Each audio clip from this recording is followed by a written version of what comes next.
Hello, everyone, and welcome to Answer the Call. If you're watching live on Twitch today, we are doing the show a little bit earlier, so if you ended up coming in later and was like, oh, what happened to Answer the Call? Just my work schedule is insane. Today's my 8th day in a row. It's Sunday. My next day off is Thursday. So I just want to kind of get off a little bit earlier, take a nap, spend some time with family today if I can before I have to go back to work. So the plan today is to have a Theaters of War discussion based off of the AMA that was done with Sean Tracy and his team. And Theaters of War, for those of you guys that don't know, is the Battlefield-style game mode that is coming to Star Citizens. Combined arms, we're going to have ships, you're going to be on the ground, and you're going to be using ground vehicles. I don't know how many, how much building destruction or things like that are relevant to Battlefield games that's going to be in the game or anything. And I am part of the Evocati test flight, but I have yet to play any Theaters of War yet because of my work schedule. The play test times fall along those lines, and I'm just unable to play. So I actually have no experience with Theaters of War yet at all. So it's only based on what they've shared. Now, for me, here's how I feel about it, is we've been playing a lot of Star Marine on stream. And we did a lot today to have the discussion about this, because one of the comments made in the Theaters of War AMA that really sticks out to me personally is that the performance of Theaters of War right now is lower than Star Marine level, and they're trying to get it up to Star Marine level. And me and a bunch of my friends jumped in and played Star Marine for, honestly, the last week or two, and just looked at the performance of Star Marine, and it was incredibly poor.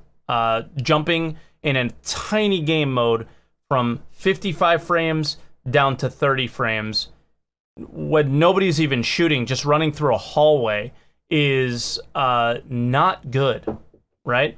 And the thing about the game is, for me personally, I feel that there's a lot of positives about Star Marine. I'm not an FPS player, okay? So I just learned what gunplay means, and the gunplay in Star Citizen seems sort of okay.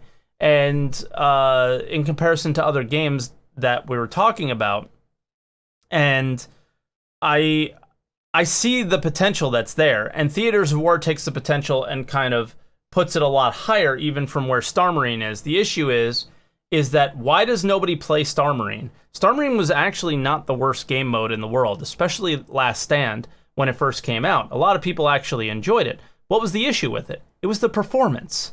It was the stability of it. It was terrible, and it remains terrible. And that's why nobody plays. Nobody plays because the game isn't good enough. Nobody plays because the performance is bad. That's my opinion. Now, I have a few people here that are ready to come on the show, and the first one is a guy that I think plays tons of FPS games and has, a good point of view to start from. And his name's NKSharp, so we'll bring him on. Yo, what's up, Sharp? Yo. So you're more on the Star Marine is really bad, and one of the worst games I've ever played, yeah. Yeah, and so why? Let's start out with. Well, why don't we start out with your experience? Let's start out with your experience. Movement, gunplay's bad, sound's bad, location of enemies is bad, the maps are terrible. It's very poor FPS. Okay. Which leads to the desync. You'll die behind a wall, as you've seen numerous times. The guns are poorly balanced, I would say, as well. There actually is no balance. Yeah, the pistol was probably the best gun that was being used. The grenades were slightly changed, if I remember correctly, from the original Star Marine, but even those are wonky or janky. The only thing they changed was that you could see them. They've really remained the same the whole time. They just changed so you can see when they're coming now. Yeah, so I have nothing else to say on Star Marine, basically, other than that's trash. Okay, well, but let's talk about Theaters of War then, right? And it's obviously has to be based on some of the things that like the movement and like the gunplay. Why is the gunplay bad? Because nobody can explain what gunplay means. We had a long discussion about it last week. It's really weird. Yeah. It depends on who you talk to as well. Like, I consider it to be like almost everything in terms of animations of the gun, the sound of the gun, how it handles, how the recoil feels. It's mostly how it feels, almost, I would say, than how it performs in the game itself, just because it's different almost. Yeah. And in that regards, I don't think the gunplay is terrible, but it's not very well either. Like, there's numerous games that are coming out now, if you compare them to Star Marine, that just have better gunplay, have better mechanics, have better game, like, just the content is better. What and makes, it's not as laggy. What makes Escape from Tarkov's gunplay better than Star Citizen's? The animation and sounds are extraordinary. Yeah. The way the guns handle and feel are unique. And it just leads to a more unique experience. Like, every time you play is almost unique as well. But that's not dependent on the gunplay, but yeah, it just feels good. Like, it just feels good when you're shooting something, and like the audio, like it sounds good and it feels good. And it's not too terrible with desync these days, but yeah, I mean Tarkov's in a similar situation where they're still adding features and building the game out, so there's going to be issues. But that's just every game now. Yeah, that's every game now. Nobody just what it makes is. a completed game.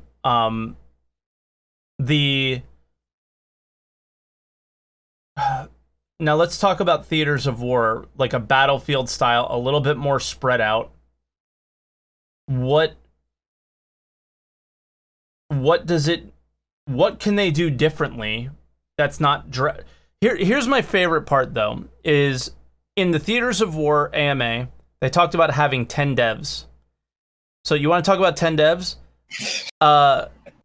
Which devs? Hold on. Well, no, there's like, I mean, listen, this is which devs is the reason why I think that this game has a chance, right? But Sean is the reason why I think the game has a chance, because he's the only one saying the things that we feel, that it's the gameplay that matters. Yeah, it's 10 people, 7 devs, three of them are artists. Okay, No Man's Sky was started with 6 devs, and now they have 30. Tarkov has over 100, and it's still a shit game. Yeah, I mean, Star Citizen has 600. How long do we have? No, I'm making the opposite argument, Sharp, is that a lot of indie studios have less than this, and they do more, right? Like, a lot of indie studios have less than this, and they don't have the assets that they can just pull from other video games to bring into theirs. They also have a tighter focus, I think, as well, on what they're trying to accomplish, whereas I don't know if they even know what the fuck they're doing. And that's exactly where I was going to go, is we started out before the show. I usually, before the show, try and get people, like, riled up and do, like, this long monologue, lot less long than our monologue at the beginning of the what actually gets recorded and put on YouTube. And we're talking about Star Citizen is making 5 different games and trying to support them all. Star Marine, Arena Commander, Star Citizen, Squadron 42, and now Theaters of War. And it's just, they're trying to be like Blizzard or Riot, and they're just not, because they don't have a product to pull from yet. There's no code base, like the quality of life changes and the tech and the performance optimizations just and racing too. Yeah, let's call it 6. The performance optimizations aren't there where they can just, take a slice of Star Citizen and make a game from it. And the argument is that they want to take that slice and build Star Citizen and Squadron 42 out of that slice. And the problem is like, when performance is bad, Sharp, like, what do you do with an FPS game? Like, get rid of it. Yeah, you don't play it, right? Like, what monitor? Like, what's your hertz on your monitor? 144 right now. And that's probably like the standard for anyone who plays FPS games seriously, right? Only recently. This is what people aspire to, like. Yeah. Everybody wants 144 hertz monitors. but you also require 144 FPS for that to operate. Exactly. And so to have an FPS game experience, a AAA FPS game experience in 2020, that's the expectations for people. That's why I almost think it's a waste of time for them to be doing this now instead of just focusing on the game and building this out after the fact, maybe, or making a like much later. Just because what was I gonna say even? Well, because what's the point if I think you're gonna say what's the point if 60, it's gonna be this bad? 60 is the goal with stutters down to 30. Essentially, they're not going to get new backers to be playing this, I don't think. They'll be getting existing backers, and if they piss off them more and more with just broken gameplay, they're not going to want to come back to it. I don't think any new backer is going to want to play this or buy the game necessarily just to play this unless it's an actual good like gameplay mode, which I don't necessarily expect right off the bat, and I don't expect that for even 3 years down the road, maybe even, unless they actually focus on it, which is another thing. That if it ends up like Star Marine and it doesn't have constant updates, it could just die. Mm-hmm. Most other FPS games have, or not most, but like if you compare it to even, I'll just say Valorant, which is like a newer title, they have updates like every other week or whatever. If we don't exceed that same thing, you're not going to get new players interested in the game. You're not going to see existing players going to want to play the game if it's just the same old janky mess. Yeah, and like, given Star Citizen and it's the people that play it and everybody that's playing it now, I don't think that they really have any issues with not having 144 hertz. I don't think, like, let's set the expectations correct, right? Like, does anybody think Theaters of War is the intention of it is to be Escape from Tarkov, CS:GO, or Fortnite? Like, no, it's not there to make money, right? It's not there to bring in new people necessarily. It's there for one reason and one reason only. It's to get tons of combat scenarios happening all the time, and then they just slam metrics into the game, and then they learn from their metrics. Like, they went, oh, wow, we just realized that the Buccaneer was a really bad ship. You know, when the community's been saying it forever, you know, nobody wanted to use the Buccaneer because it was garbage. But it took just a couple of playtests of Theaters of War for them to go, yeah, we need to change this. And that's the purpose. But is anybody going to play... Like, nobody plays Star Marine now. Nobody plays Arena Commander now. Except for the very, like, just for some reason, people can't put this game down and go play somebody else players, which is like a very small handful. Do you think Sharp just, like, I know you don't play that much Star Citizen or anything, but do you think that even then that Theaters of War can have some success in terms of just helping balance the game or helping move combat forward? They would have to have more than 10 guys working on it, though. I don't think so. For starters. It depends what they want to do. If they focus on building a game that they want to make, it could be okay because it's not going to be like other games. If they compare themselves or they compare it to like traditional FPS games or something, I think people will be disappointed. But if they focus on actually building it out, where they have to build, it has to be Star Citizen. Their own thing. Yeah, it has to be their own thing. And then if they do it that way, I think it can work.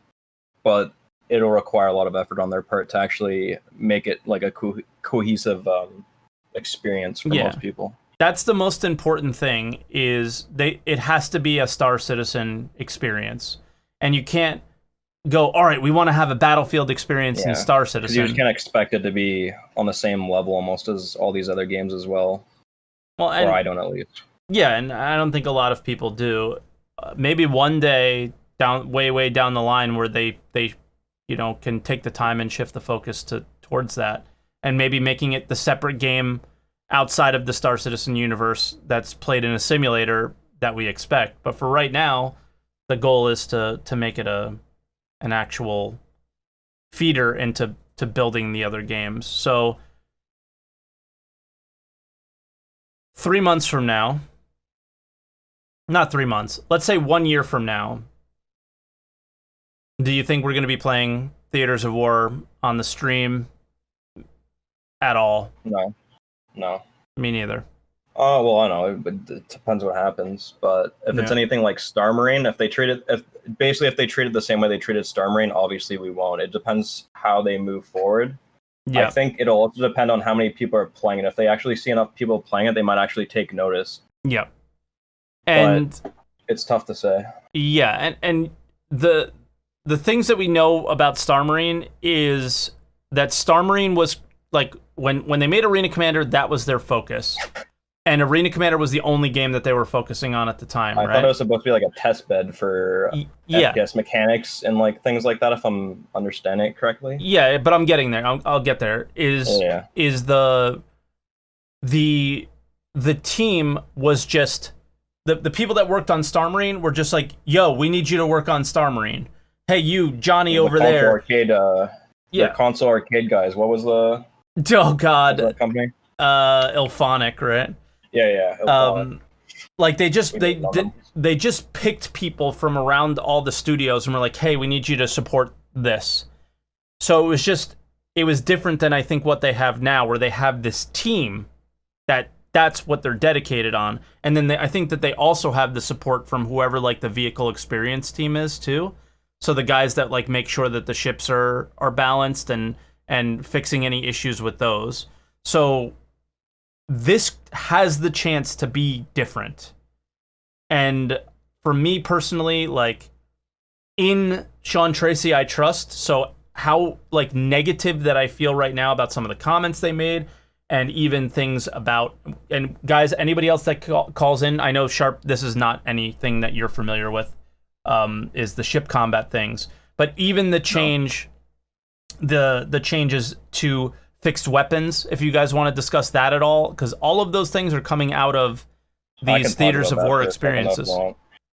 Well, I mean, we don't know what the changes are. I don't think anybody really can talk about them. I'm just going to be in for gimbals and how it absolutely ruins games, because I've seen that happen before, and it happened here based on. Yeah, for sure. And the next one, like the whole thing about the fixed weapons is it's an ESP change. It's not an auto gimbal thing.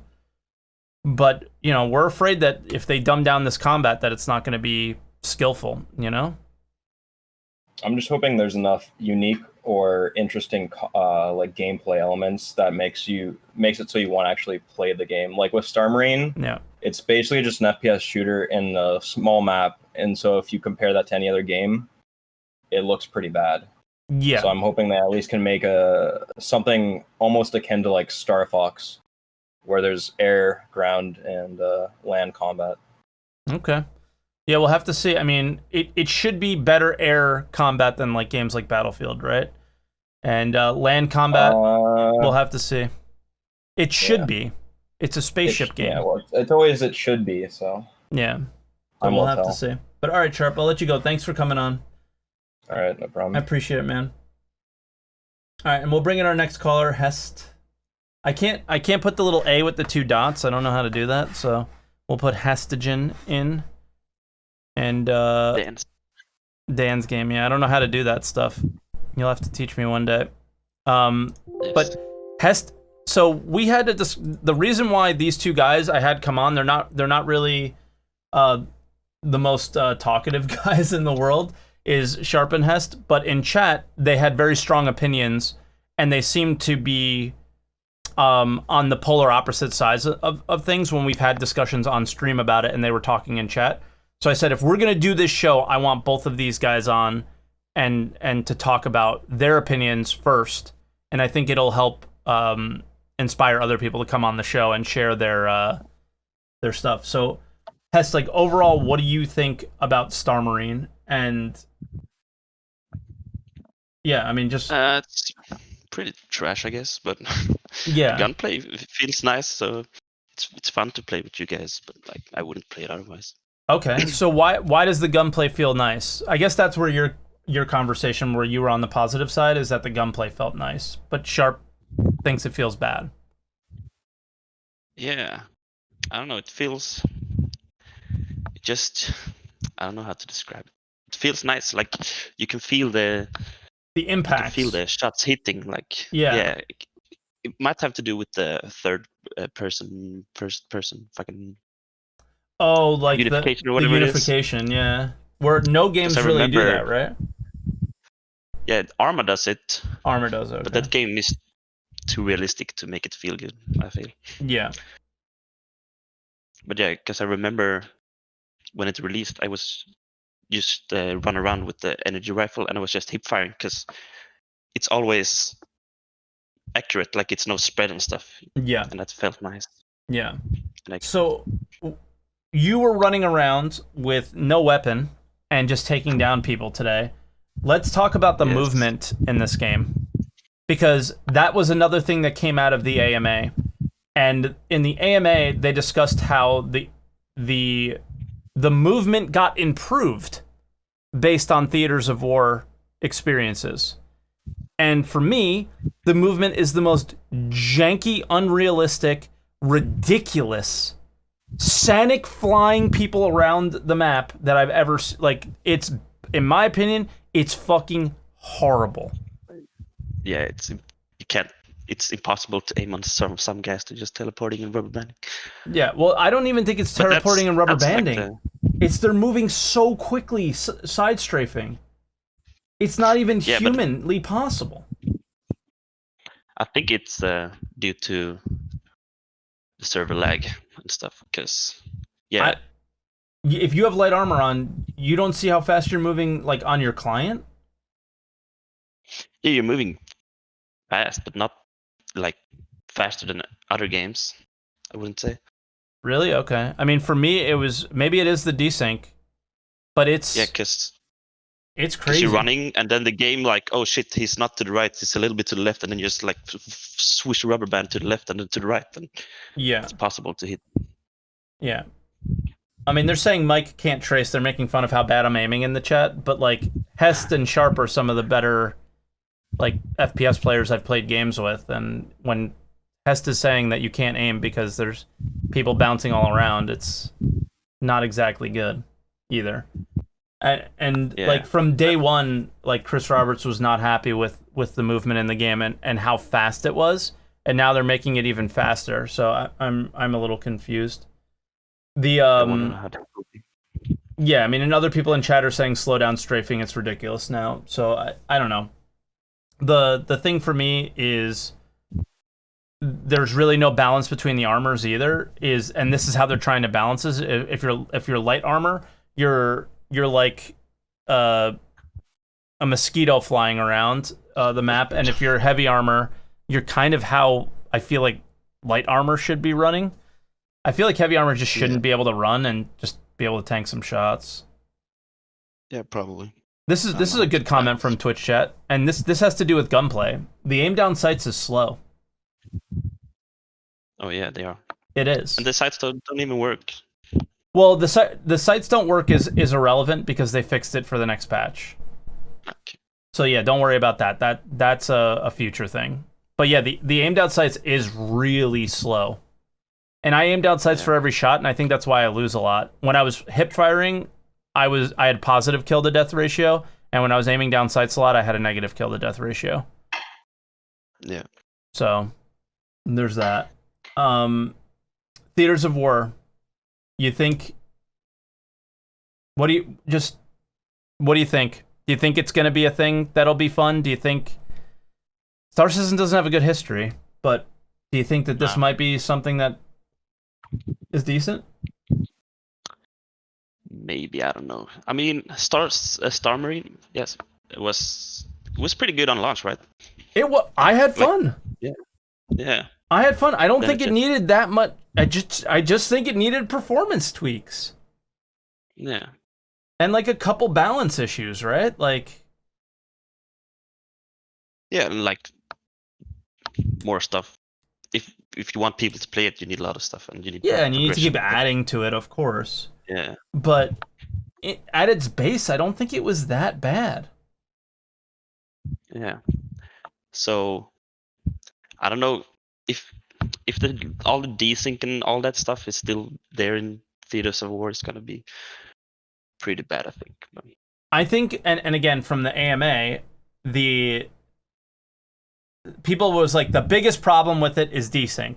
And he was like, well, we fixed a lot of the desync, but sometimes desync happens because of all these other reasons. Like, he was just like covering his ass. Like, yeah, we fixed a lot of the desync issues, but the game as a whole is a disaster. So guess what? You're probably going to have desync.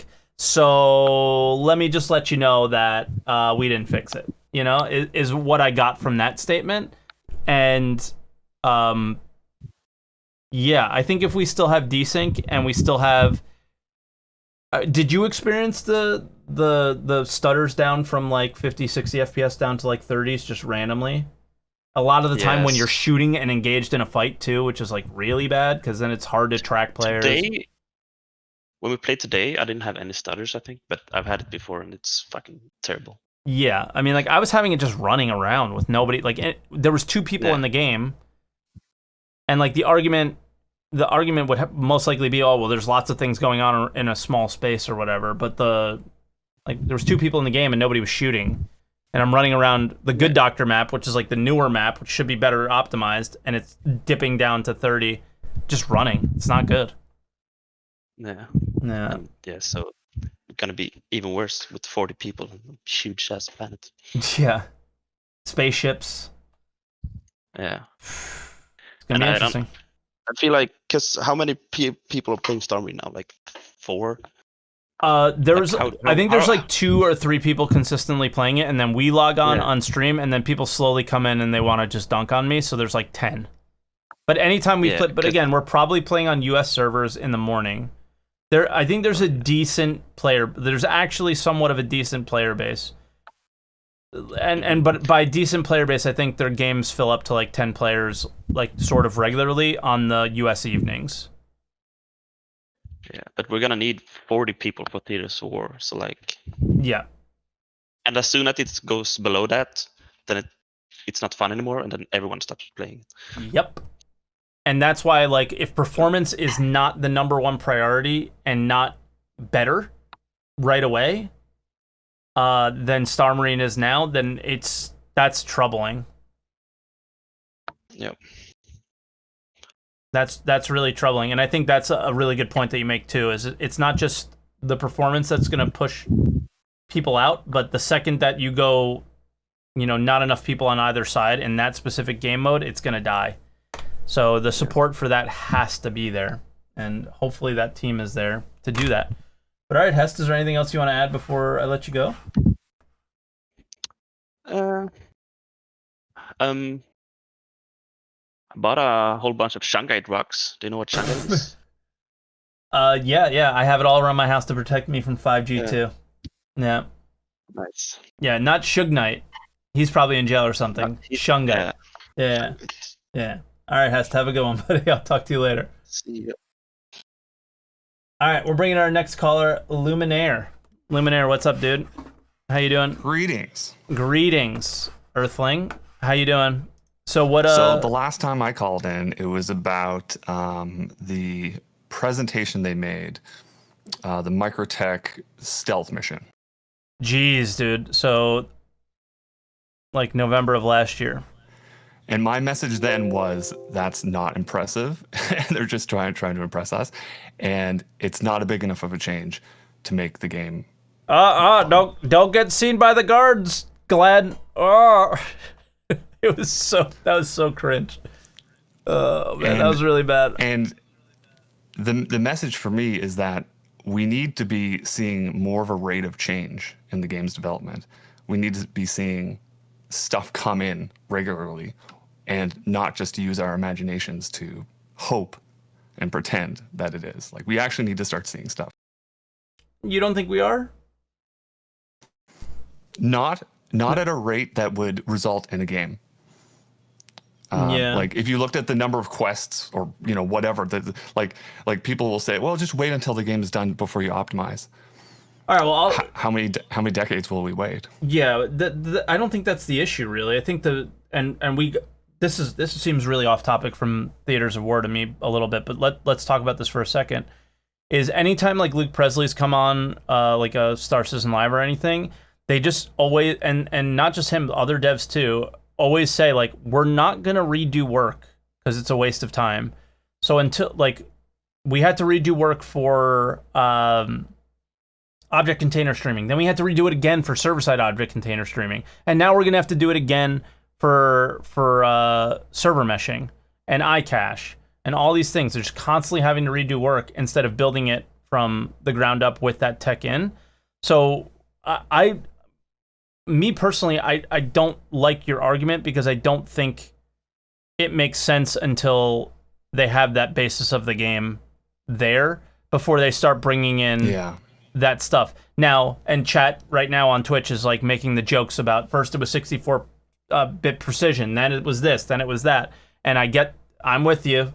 It's when will they stop putting the carrot in front of our head and finally start putting stuff in the game? And I think that's the point that LUMINAIR is trying to make. But server meshing has always been the goal.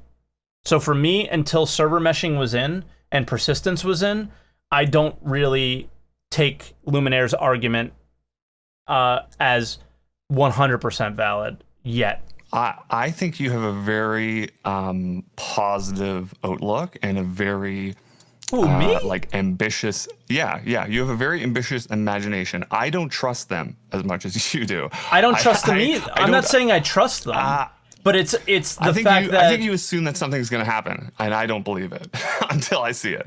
Well, I'm not sure if it does happen, it's going to be good.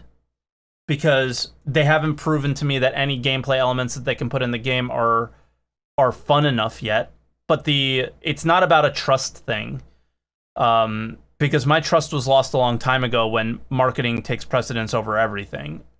They lost my trust a long time ago. But the idea of they say they're working on these things, and until they've failed them miserably or whatever, I'm just gonna kind of sit back and chill and wait. And let me switch back to the toe question for a second. I'm gonna read some things that they've done since the last playtest, not since the year or whatever they've been working on it, just since the last playtest. They changed the movement speed, they changed the stamina, they changed the animations, they changed the weapon balance, they changed the weapon spread and recoil. All these things were changed just from an evocati test. And that implies that without that evocati test, without Theaters of War, those changes never were going to be made. And we're talking about a 10-person team here. Yeah. So a 10-person team here with one test is balancing the game and making it more fun. That's just weeks of time with 10 people. Yeah. So the kind of thing I want to see is that rate of change. I want to see people working on the game, developing the game, improving the game, and I want to see it. And we can see it with Theaters of War. Theaters of War is doing it. Without Theaters of War, that change list I just read doesn't exist. Yeah. And I think that's the point of Theaters of War. Is because what's funny is with Theaters of War, there's many people in the community, let's say enough people in the community, that some of these changes have been expressed as needs, but nobody prioritized them. This team allowed those elements to be a priority. Yep, and I can read another quote. They say, any changes we make in Theaters of War will be made in the PU. All weapons, armor, items, ships, etc. are all part of the same game. So those changes from 1 week of evocati testing were implemented into the next build for the PTU. Theaters of War is already changing the game. Yeah. But that's not the question. That's not really the question or the issue that I have. Because I think early on, Theaters of War is going to be a huge positive. The first quarter, the first 2 quarters. Star Marine, I would say its life was about 6 months before it really died. Right? Before it really, really died, and everybody was like, fuck this, man. They're not supporting this shit at all. The issue is I have this is where I don't have the trust yet. But for me, it's Sean Tracy that might be the difference here. But I'm not sure that they will continue to support something like Theaters of War if 6 months down the line, the the concurrency goes way down, and then they say, you know what? Sean Tracy's value is really high. We can use him here on this aspect of the game rather than this one that nobody's playing. And that's what I'm afraid of. And it's not just Sean Tracy, it's all of those 10 developers. Star Marine's team. When you say Star Marine, the people who were working on Star Marine for 6 months, are you referring to IllFonic or are you referring to CIG? I'm referring to and I said this earlier in Sharp's call if you didn't hear it, the handpicked devs just to get it going. Like that's what happened, is they didn't have a team. Okay. So assuming Theaters of War keeps a 10-person team and it keeps going, then that would be satisfying to you. Yes. But not necessarily, because if the concurrency goes down, then that 10-person team is only listening to a few voices. And I've been on these podcasts with guys like Virgil and Sunday and some of the more prevalent PvPers in Star Citizen, and they have a very narrow focus about what's good for the game, because it's what's good for the game that they play, not good for the game that everybody plays. Right, so when you get a small player base deciding and giving feedback, and that's the only part of the player base that's giving feedback because the game isn't fun, then you run into a big issue where there's very few voices, and those voices are dictating why certain things happen, and that's dangerous. I trust those two is actually people, the developers not playing either. Like, if the devs aren't playing their own game, then what's that mean? I can read another quote here. It says, the development staff seem to be really enjoying playing Theaters of War, and we're really grateful for all the issues that have been found.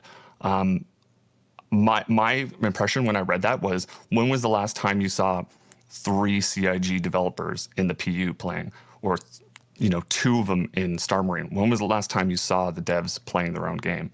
Yeah. If they're playing TOE, if it's good enough to play, that to me feels like the energy of an improving game. Like, you hear them playing their game and improving it. Like, that's what we want to see.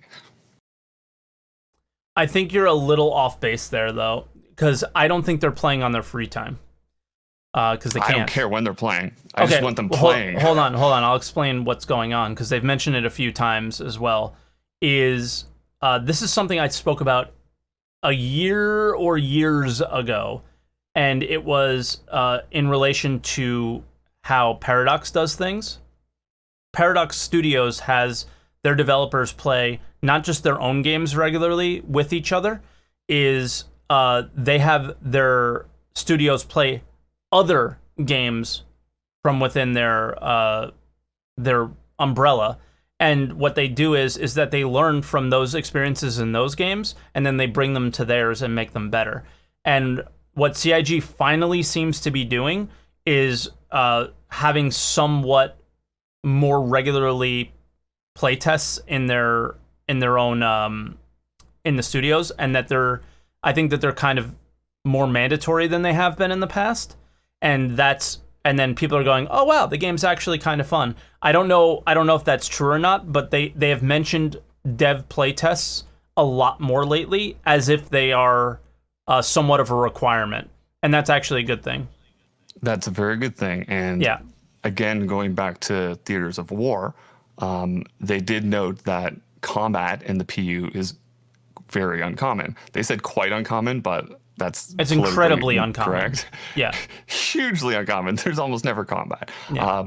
And so the fact that they now have Theaters of War to do these organized playtests that you say that they're having, then that's really, really good.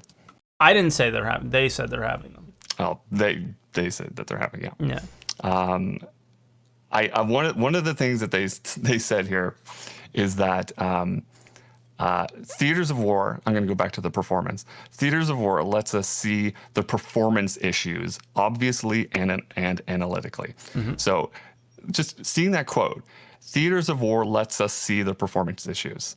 That implies that, like, they weren't seeing the performance issues. They didn't see the performance issues. They didn't care about the performance issues. To us, we're like, this game runs like shit. Yeah. like how do you not see this?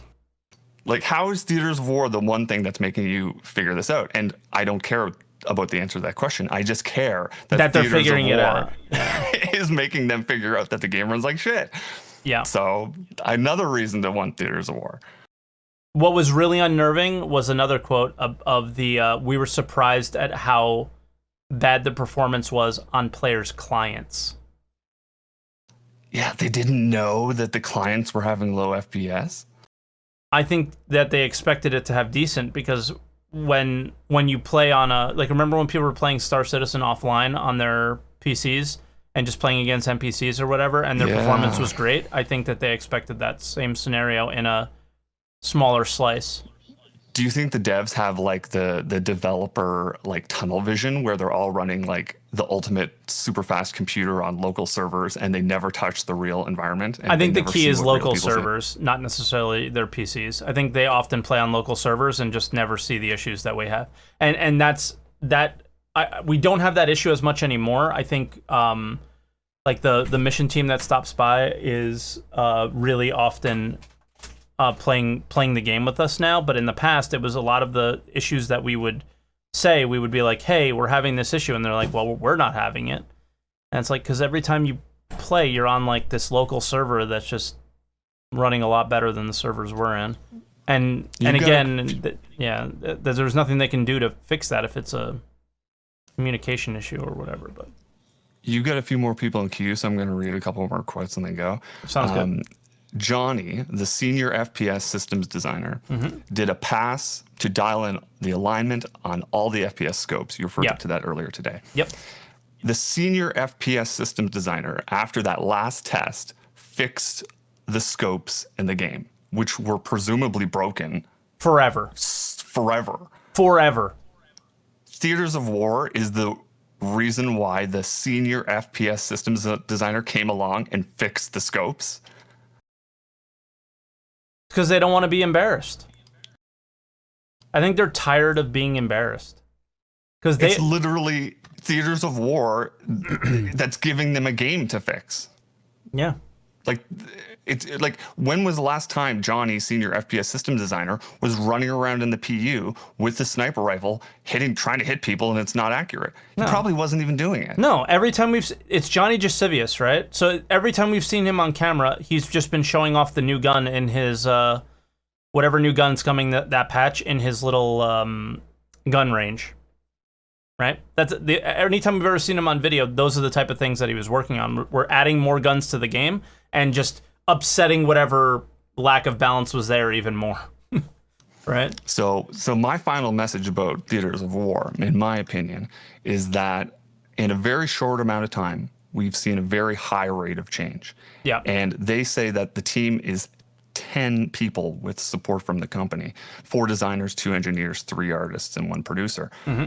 10 people making such a high rate of change to the game, changing things that we have always known about just being horribly buggy. Sean said that they did 1 performance sprint and bumped the FPS up in all these different ways.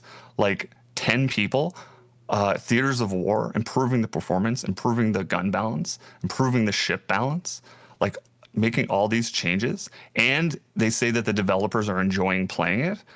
This, to me, doesn't seem like a cost to the game. This, to me, seems like a benefit to the game. And in fact, it seems like the game. Like, to me, Theaters of War is a little tiny microcosm of the game until, like you said, server meshing comes along. So for anyone who's skeptical of Theaters of War, I say look at what they're accomplishing. And that, to me, is the game. Like, they're making the game right now with Theaters of War. How do you, I mean, before we let you go, how do you answer to the things that I've responded to, that things are happening now? I don't think there's any question that things are going to happen now. Things happen with Star Marine too, right? Like, without breaking NDA, I don't think, I was there while Star Marine was being built, and I saw it the day I got to the studio, and I saw it the day we unveiled it, and like things were moving, you know, like people were really focused on it. So you're talking about right now when everything's really, really focused right now, but what about 6 months from now? And if they fuck it up and stop doing anything, then I'll burn them then. Yeah. Well, I mean, but it comes down to a trust thing. And it sounds like you do trust them. I trust them when they show me the data. When they communicate to me, when Sean Tracy comes out and says, we've done like this list of like 10 things, then I'm there. Yeah. If they're telling me that like we're working on the game, telling me they're working on the game doesn't do anything. We've been watching them working on the game for 7 or 8 years. Seeing the actual Don't care. fixes, yeah. Yes. If you give me a list of stuff, and not only is it a list of stuff, it's a list of stupid, obvious things like the scopes that were never worked on. Like, to me, that's a huge jump, the fact that they're working on these scopes. Like, that's just one stupid thing. But the fact that they did that one stupid thing means that they're covering like a bunch of other stupid things that they're not mentioning. Yeah. Right? Like, that means they're making good progress. And as long as they continue to build the game at this rate of change, at this speed, they keep making changes over and over and over and over and over and keep making the game better and keep improving the FPS. If they keep improving the FPS every patch, eventually the FPS will be good after a few patches. The problem has been the 7 years where the FPS only went down. Yeah. So keep making it go up, then I'm happy. Start making it go down or making no change, then I'll burn you. But right now, Theaters of War seems to be the fastest paced change in the game right now. Yes, especially in relation to any sort of balance, and that's the whole point of it. So hopefully it keeps going that way. All right, Luminair, we'll let you go then. GG, Mike. Keep up the great work. Hey, keep making epic lists, all right? PogChamp, have a very, very good podcast. All right, you too, man. Be good. All right, and our next caller is Meyer. Meyer, what's up, dude? How you doing? Yo, man. Yeah, not too bad. Not too bad. Yeah. So yeah, you we're talking about Theaters of War. I mean, like normally, you say you kind of like called me like a positive guy, but like for Theaters of War, I don't really feel like I'm gonna be that positive today. All right. Yeah, bring it, dude. Well, Let the hate flow through you. Yes, master. But yeah, CIG has such a poor track record with their side projects. Like just like as a longtime backer and seeing all these, they are side projects, right? Star Marine, racing, all that stuff. Like they always seem to put so much like like marketing and focus onto them. Initially, and they always seem yes, and they always seem like they're going to be so great. And then and they are for like the first like 5 months, 6 months and stuff, and like the build up to them. But why are they great? Because they're new. I mean, like. There's something different. Because they're new and they're polished for when they're released. But as time goes on, and they keep adding stuff to the game, they don't do enough regression testing. They don't go back to their old stuff to see if it still works. Yeah. Like that's why racing is stagnant and died, because the flight model has been improved so much, or I say improved, has been changed so much. Yeah. The racing tracks don't work anymore, and no one's going back to make sure that it works. But they only removed on the website 6 months ago the race now thing from the banner, which was an embarrassment because like anyone who bought the game to race would just like refund. But like I used to race every day. I loved it. Everybody used to race. Loved it. It was the best. It was the best. And that's why I'm really, really skeptical about Theaters of War. Because yes, like Luminair said earlier, like CIG, like doing all this stuff and they're making the game work and all that stuff. I don't know. We've been there before. I mean, like we've been through this the whole time, and I feel like Luminair has been too. But maybe he's just. I think he's on the same kind of positive vibes that I have about the fact that they actually have a team that's dedicated instead of like picking devs from all different places and saying, hey, please support this for now before you move back to your other projects. And then they're constantly like juggling what is a priority, and that's why it seems like that they're all over the place. But I mean, I don't know. Do you kind of feel the same way I do? Is that the second concurrency goes down, Sean Tracy and Johnny Giusevius' value is so high that they end up going somewhere else? Yeah, I mean, that's the thing. And like the marketing for all these projects always seem to be longer than the actual life of the thing itself.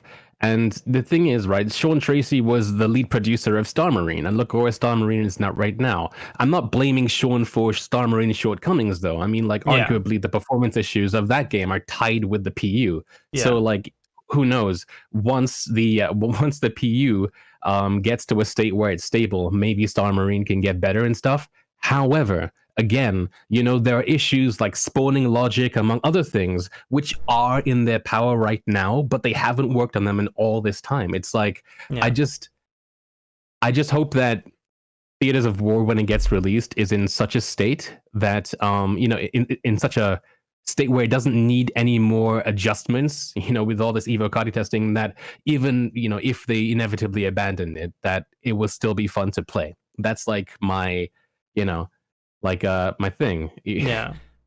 Yeah. I know I keep going back to the same thing, like I was there when Star Marine started. I'm not really trying to do that, but the I was there with Sean, and the passion of that man is the only reason that I have an ounce of faith in this. And it's like, he was there for Star Marine though, but what happened is people stopped playing it, and Sean's too important to have him working on something that's not. That's right. Right. That people aren't 100%. playing.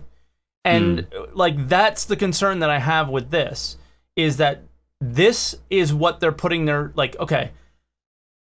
What's great is, they only have a 10-person team, but 2 of the people are Sean Tracy and Johnny Jasivius, who have been big parts of most of the big parts of Star Citizen throughout the game, right? So they plucked 2 very important people off. So to say that there's, it's just this small team working on this thing, these are 2 high-level employees there that have been very important, overseeing other aspects of Star Citizen. So to say that they're not taking priorities away from other aspects of the game is not necessarily true either, right? Yeah. I do appreciate that they have people like Johnny Jasavicius there doing stuff, because, as Luminaire said, you are seeing direct changes to the game. And that's why. However, I will have to say that as far as direct changes to the game go, I think that making characters in Star Citizen move faster, strafe faster, shoot faster is so counterintuitive, in the opposite direction of what the game is supposed to be. Yep. Who was it who was here a second ago who was talking about how much they loved Escape from Tarkov? Now Tarkov is such a slow game compared to what the gunplay is right now in Star Marine. And that game is fun. And Star Citizen is supposed to be like that. And they've kind of broken that. They've kind of killed that spirit. I jumped in the first time when they first started talking about Theaters of War a couple weeks ago, I jumped in and I immediately put on heavy armor, because that was the meta in the past, was put on heavy armor, you're a little bit tankier, and because the players never really moved that quick. And then this guy has no armor on at all, just a helmet, running around one-tapping everybody. And I'm like, is he hacking? And then I realized he's not wearing any armor. So they sped up the light armor speeds. And this I didn't realize this at the time, but this directly came from the Theaters of War thing. And I was like, this is horrible. And so I don't know how big the Theaters of War map is, but in those really small, tight, close quarter combat situations, that movement speed is really counterproductive for what are, like you said as well, like what my expectations for what Star Citizen should be. Yeah. So even though they're making progress, sometimes the progress isn't always good. So hopefully we can give feedback on that and get that changed. Yeah, I suppose with Star Citizen, the amount of times you're going to be in close quarters combat, like in the Star Marine map you were in today, like it was Echo 11 or whatever, is going to be very, very small. It's mostly going to be wide open spaces and stuff, apart from, let's say, if you're trying to capture an Idris. Did you get to play it?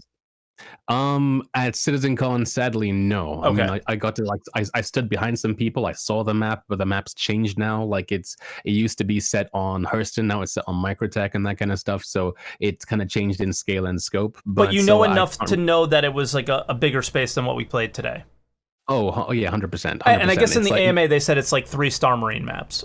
So okay, it's bigger than that. It's bigger than that for sure, because you have to fly to locations and stuff, and it expands and eventually go to space. But yeah, I mean, it's a really cool concept, and I guess we'll have to wait and see because I haven't really gotten to play it either. So we'll have to wait and see when it comes out if the changes they made to gunplay make it any better, or make what we've seen so far make sense. I guess my last point, I don't really agree with Luminaire as to like so much so that like CIG needs to play their game and that kind of stuff. Yeah. Yes, they kind of do. They have to understand what what they're doing in order to like continue to make it. But they also need to actively play more of other similar games like Yes. Escape from Tarkov and stuff. I mean, like, I guess legally they can't really like say, oh, well, I've been playing this game, that, and the other. But like the amount of times I've gone to like a gaming convention and I've tried a game with similar mechanics to another game, and I'm like, whoa, this is very similar to this. Have you seen this? Have you tried that? They're like, no, we haven't. They don't have time. It's so high. It's so high. They don't understand their competition. And you know, people blame people like World of Warcraft, for instance, for stealing or like for adapting things like, for instance, ESO's crafting, which is coming out in Shadowlands and stuff like that. Yeah. But that's how you that's how you innovate. You see someone else's idea and you make it better. You don't keep trying to like if you're like at a dead stop, you don't just keep trying to work at something that's just bad. You have to see where you can get ideas from. But World of Warcraft took from Ultima Online and EverQuest to make their game, right? I mean, exactly. No, Blizzard are kings when it comes to taking other people's ideas and making it their own, for sure. Oh. But yeah. Anyway, I don't want to take too much of your time. No worries. But yeah, I guess I'm not that salty after all. No. Anyway, you're just you're from the UK, so even when you're salty, it sounds like very nice. But in the end, I'll ask this question for everybody. I think a year from now, do you think we'll be playing Theaters of War somewhat consistently? I don't know. I really don't know. I mean, when Star Marine came out, yes, we were, but because that was the year of the content drought. Star Marine came out, and CIG was so blown out from like that delivery that they would just like they just they just didn't do anything for like a whole year. So we were, but with Theaters that was of my War, highest sub count on Twitch. Was way back then. Yeah, but so like I'm hoping that with Theaters of War, because of the way it is, because it's combined arms, because it's like it's Marines on foot, it's the arena commanders in the sky and that kind of stuff. My hope is that yes, simply because they'll be able to, I don't know. My hope is yes, but my hope is yes, but in reality, do you think it's going to be Star Marine again? I feel like the answer is yes. Yeah, I think the answer might be yes, but we'll have to wait and see. There's so much tech that's coming along that should make the PU better, and that should make you play less Theaters of War. Yeah, but at the same time, my faith in it is really kind of like hurt because of experiences with racing and experiences with Star Marine. Yep. The fact that they haven't fixed spawning logic yet. Spawning logic is just really, really frustrating. And kind of makes it so that everything else is like tainted. Listen, Meyer, I'm sorry I spawn killed you, okay? I didn't even know it was you. I just shot at the guy as soon as I saw him, okay? I saw you walk up to me. I was locked. I was just standing there, and you just walked up to me and shot me in the face. When your kill to death is -3, you got to take what you can get, all right? All right? Oh, man. All right, Meyer, we'll leave it there, man. Thank you so much for coming on. And thanks for having me. Yeah. Meyer streams on Twitch, twitch.tv/Meyer. There's a YouTube channel too. Make sure you guys check it out, okay? Don't do it. Don't do it. Do it. So many content creators message me, hey, I'd like to come on Answer the Call. Yeah, so do what Meyer does and come on and, come on unannounced. Anybody can come on the show at any time. I understand like you might want to come in as a guest, but maybe come on not as a guest and, share your opinions, and then maybe we'll make you a guest more often. All right. Unmatched, what's up, dude? Hello. How you doing? I'm good. So what are your thoughts on all this? I'll tell you what. I can speak about Theater of War, but I want to put like an emphasis on devs playing their own game topic, because I've witnessed that 3 times in 3 different games on just that topic alone. First, I want to talk about Theaters of War. I think Theaters of War, it's good for the short term, but again, I fear that it's just gonna, fizzle out quick. I think that would be better if they take those 10 devs, that 10 people working on this and put the effort somewhere else, like, you know, like making it so that you could put more people in one instance, put all that power into, figuring out, the server meshing and whatever else, you know what I'm saying? Hmm. And so we could have theater of war in the verse and find a way to have everybody, that expanded amount of people, come together and fight each other in the verse. Don't separate the game, you know what I'm saying? Yeah, I mean, the argument is that the game's so big that it doesn't happen often enough to get the proper metrics for balance, and that's Yeah, why they're doing it. yeah, well, that's the thing. You figure out a way. You incentivize people to come together and fight in the verse. But Yeah, okay, but I hold on, understand hold why on, they're hold doing on, it. hold on, hold on, Yeah. hold on. So you're talking about doing something like what Jumptown was before, right? But what Jumptown, Yeah. Basically, I get it. But hold on. Jumptown was one specific scenario where what you could do with Theaters of War is you can provide a number of different ones back to back to back, right? Where you can have the Jumptown scenario in Theaters of War, and then immediately the next game starts, and you have X, Y, and Z scenarios one after the next, and you can figure out how that works a lot quicker. That's the point of it.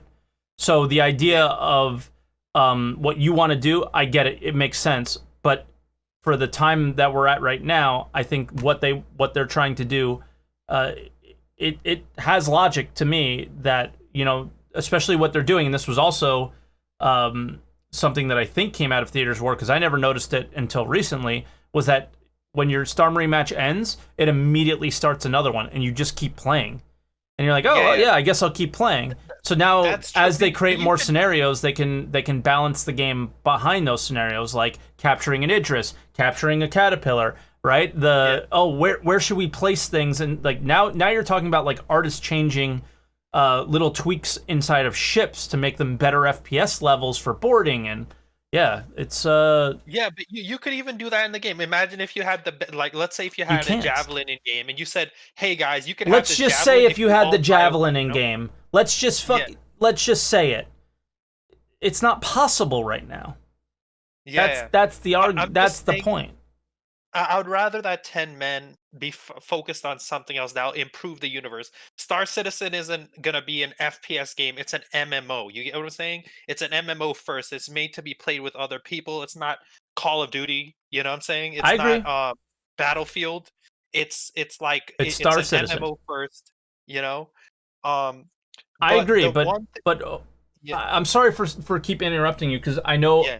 like we've talked plenty of times, and you go. So I want to stop and like because you make points, Yeah. and let's fucking dive deeper into them. So I apologize for interrupting, but I think Yeah. it'll make for a better conversation between you and I. Is the idea of, I just want them to make Star Citizen better. I want those 10 devs working on Star Citizen. The argument is that they are. Like, what would make Star Citizen better to you? I think Combat I is one of the things for me. I have many ideas for Star Citizen. I've played many MMOs in my life, many MMOs, and I've figured out, at least in my head, I figured out all the things that caused the rise of an MMO and the fall of an MMO. And that's why I want to dive deep into that devs playing their own game part. I want to go very deep into that and all the experience I've had in the past All right, about that. before we jump into that, real quick, is PvP an important aspect for what would make? Yeah, PvP is important to me. I'm not afraid of anything. The main game I'm playing right now is old school RuneScape right now, and I'm into PvE, I'm into PvP, I'm into skilling, I'm into AFKing, I'm into all of that, you know what I'm saying? Okay, but in order I to make PvP better, the argument is that Theaters of War is the best way to do that for them. Yeah, it is, and I understand why they're doing it. I fully understand that they're trying to test the tech to implement it in the universe, but I just hope that it just doesn't drop dead, and the hundreds of hours that those 10 or thousands of hours cumulatively hasn't been gone to waste, along with backer money paying them. The But yeah, as I was saying, I want to go into the devs playing their own game, and I really think that's an important thing right now. And Luminaire brought it up first, and I wanted to jump on that as soon as he said it. Myri, he kind of I understand where he's coming from, where they have to play other games too. I understand that's important. That's slightly important, but it's more important that they play their own game. In the past, I've watched two MMOs fall because and it all started when devs lost interest in their own game. You'll know the most recent example of this was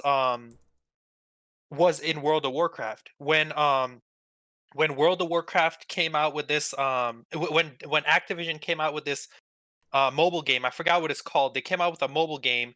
They basically said that their developers, they don't have time to literally on stage, they don't have time to play World of Warcraft anymore and stuff like that. What happens when a dev doesn't play their own game? They disconnect Yeah. from their own game and the community. At that point, they start listening to the idiots on Reddit and on the forums screaming about little things like, "Oh, I only have half an hour a day to play this game. Can you stop making the grind so hard?" You get what I'm saying? Yeah, of course. And they'll start listening to those guys. The guys that are actually enjoying the game don't go on the forums and say, "Oh, this is the best game ever." They're too busy playing the damn game. You get what I'm saying? Yeah. And another example of this is on top of World of Warcraft, and I World of Warcraft is like gone for me. It's like a dead game to me. The only people that are playing that game now is like the ones that want to be playing with Asmongold and everybody that's so invested in the game that they can't let go of it no matter how bad it is. You get what I'm saying? Sure. On top of that, another game that I saw fall because the devs disconnected themselves from it was the original RuneScape itself. The original RuneScape, when I used to watch their videos 7-8 years ago, when the original RuneScape fell, now there's old school RuneScape, but that's a I'll get to that. The devs, you started to realize, even in the background of videos that they made, devs were playing World of Warcraft at that time. So they started making the game worse. They started messing up with the content. They introduced microtransactions, started with all this bad content, and then that game failed. They failed so bad that they had to come out with old school RuneScape to basically rehash the whole game. And now the game is during the Corona pandemic, it's hit 156,000 concurrent players, and they have well over 1 million subscribers to the game. And this is a game, the graphics are from 2007. Not even. They're from 1998. Yeah, basically. It could Ultima Online looks better than that. Yeah. But people are enjoying the game, and they have a ridiculous amount of players for a game that looks like it's from 1998, because the devs are playing the game. The devs are on Reddit. Not only on Reddit, they're playing their game. They're engaging with their community, and that's just another example of why I think devs need to be playing their game, because they know what would be wrong with the game. They're connected to the community, and they're not listening to the idiots on the forums saying, "I got 5 minutes to play this game." Unmatched. Every day. Star Citizen is not a game yet. Yeah, it's not a game yet. But I think it's important that they play their game in the long term. You get what I'm saying? Yes. But to ask them to play a broken game after they've played a broken game all freaking day is not necessarily fair. Yeah, I'm all right? not saying we that. have devs. We have devs that stop by the channel and we play with them regularly, and I see them playing offline, off when I'm not streaming, playing with other people and playing by themselves and enjoying the game. There's some of those, but to have that expectations right now is just not. It doesn't make any sense right now. Although I do get where you're coming from, is you at least need to, when you're developing whatever feature you're developing on, is to actually go into the servers that we're playing on and experiencing it the way we're playing it, at the very least. Yeah, I'm not saying that they should be playing their broken game right now. I'm saying that over time they should, like all developers, no matter if you're in Q&A or you're an artist or you're the developer, the producer, you need to know what's wrong with your game. You know what I'm saying? You're just playing. I'm not saying right now, oh, they all need to be playing it. It's a broken game. That's what it is. Yeah, But the problem with your argument is you're asking every single dev to have passion, and like I go, listen, I have a buddy of mine, he actually watches the stream sometimes, and we both worked at a casino together in another casino, and we both work at a casino now, and we both got hired as supervisors at the same time, and he has so much passion for poker. He loves it. So he advanced farther than I did and got more hours as a supervisor than I did because he showed that initiative and that passion. And I didn't, because I hate poker and I do it just for the paycheck. I am only there to make money. That's it. I don't give a shit about anything else. And to think that a percentage of the people that work at Star Citizen aren't like that is super or at any game studio is unreasonable. There's probably a much larger percentage right now of people just doing it for the paycheck because there isn't even a remotely an enjoyable experience in Star Citizen yet. Yeah, but the way I look at it, yeah, I understand what you're saying. Yeah, you don't expect everybody, but I'm saying the majority. I think that the company that I honestly think that is a pivotal point though for the long-term success for the game. I'm not saying the right people need to have that passion, and for right now, it doesn't feel like that to you, right? Is that okay? Exactly. Okay. But you hit the nail on the head when you said the right people have to have that passion to play their own game. All the devs on old school RuneScape play their own game and they're passionate about it to where they're posting their own pictures on their own personal Twitter accounts and stuff like that. And that's why I say that for Star Citizen, it needs to be the same way. Like they have to be in there, posting their personal accomplishments in the game. You know what I'm saying? At least to a certain extent. And yeah, okay. That's how I feel about that. But as for Theaters of War, and try and wrap it up somewhat quickly on Match. I hope I could enjoy it. I hope I could play it. I hope I could hone my FPS skills with it to a certain point. I hope that it's epic, as in you could do epic things like shooting ships out of the sky and stuff like that. You know what I'm saying? But as for only time will tell, though. I don't know when it's gonna come out, but when it does, I just hope it's epic enough to keep, and they have an incentive systems to have people hop into Theater of War instead of the PU. Maybe you could incentivize people with rewards in the PU. Sure. But when you're playing Theaters of War, but all I'm hoping is that it just doesn't die like the other two game modes, like the we all are. We're all with you there. Yeah, so we'll have to see. They just have to keep supporting it. So we'll have to see. All right, man.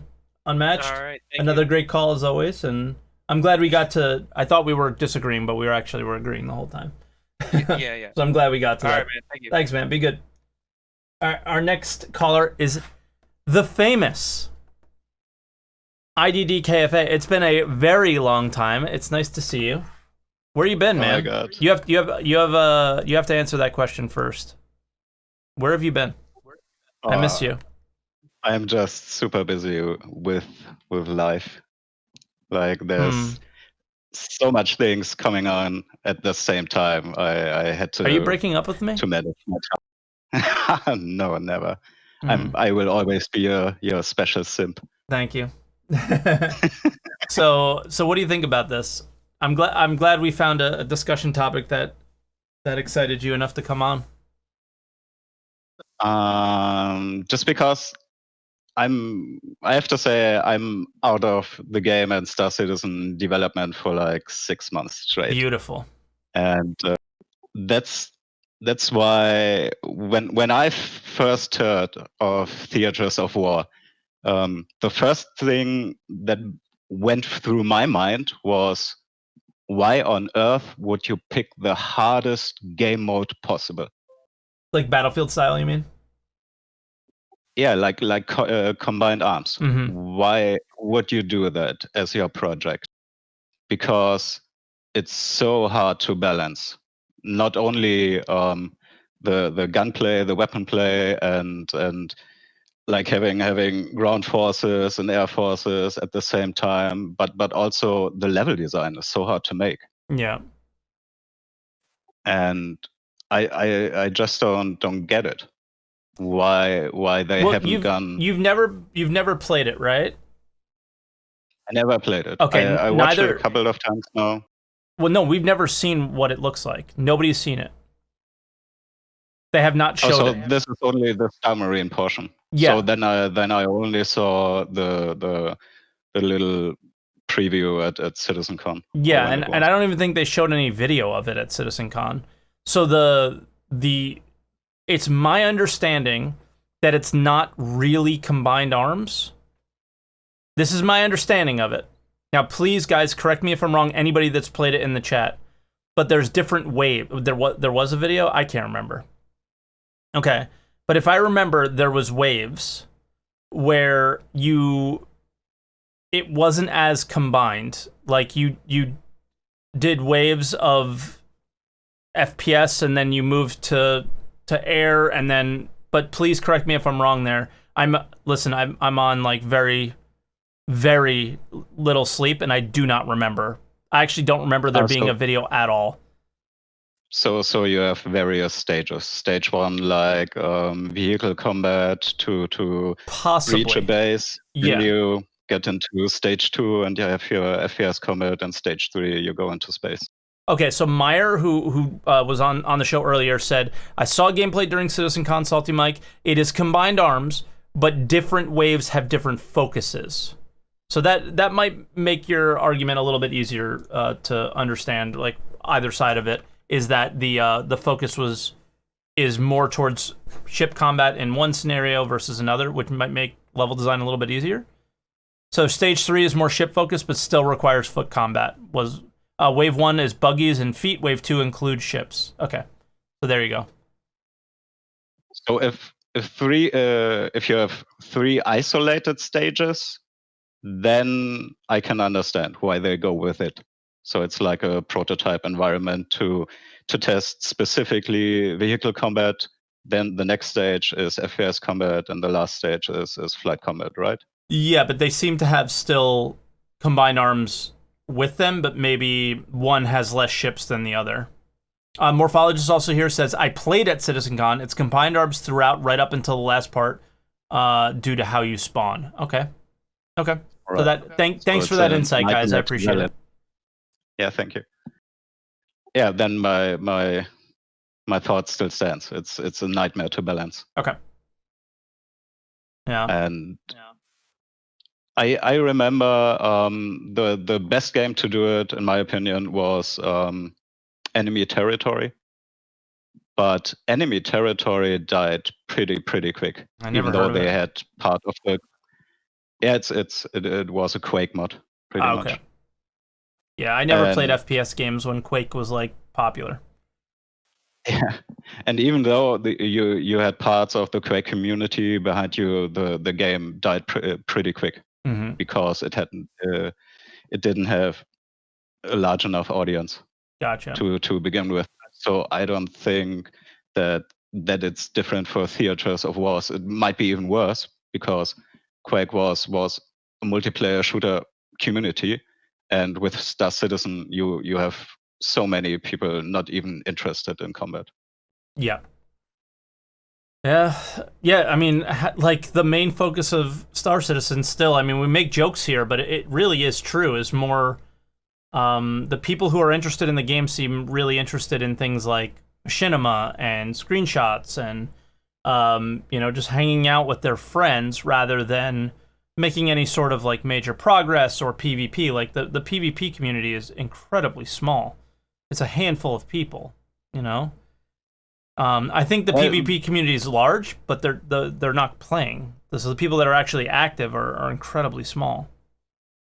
Yeah, from what I can tell, you have enough PvP players that you should integrate them.